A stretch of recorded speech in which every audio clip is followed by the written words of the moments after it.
Hi, my name is Dana Ostamel, and I'm the founder of the crowdfunding website, Deposit a Gift. As part of our series to talk to you about the best ways to prep to launch a crowdfunding campaign, today we want to talk about rewards. Do you even really need them? Well, for donation-based crowdfunding campaigns, which is what are most often done on Deposit a Gift, the answer is maybe, but often you actually don't need it. So who typically does these kinds of campaigns? We're talking nonprofits, schools, religious organizations, when it's for organizations.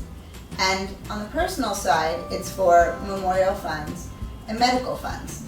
So typically when people give to any of these types of campaigns, they're giving because they love the person or they love the organization, right? From the goodness of their heart.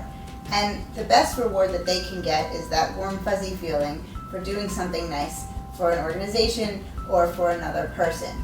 However, there are situations where rewards might make sense. So step one of even evaluating if you want to do this is to think about what are your goals and objectives for the campaign, right? This is typically most going to apply for organizations. If you've got a goal where you want to try and encourage people to give at a certain level, maybe a higher level than they ever have before, or if you're trying to incentivize them to hit a deadline, then yeah, it might make sense to include a reward. You could include one reward, you could include tiers of rewards.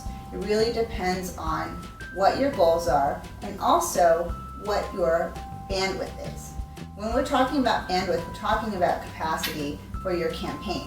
Because what you don't want your rewards to do is derail the momentum of your campaign or bankrupt you. So you really want to think about what are the rewards. Are we going to go with a thing? If it's a thing, how much is it going to cost to mail or get into the person's hands? Or perhaps we go with a virtual reward, right? So you could think about inviting them to a launch party or giving them a tour of a facility, or maybe they get a lunch date with a special person. If you do decide to do rewards, your next question is going to be, well, what kind of rewards should we do? A really fun way to figure that out is to crowdsource your rewards ideas.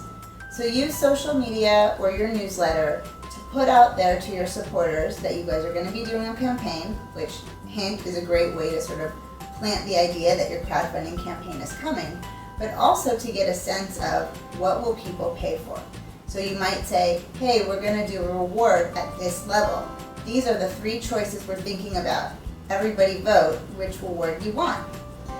So that is a great way to figure out what the reward should be. So there you have it. You're planning your campaign, and one of the considerations is, should you do rewards? Think about if you even need them at all. If you do, what would be easiest for you to fulfill, and also talk to your supporters and find out what they would think would be a cool reward.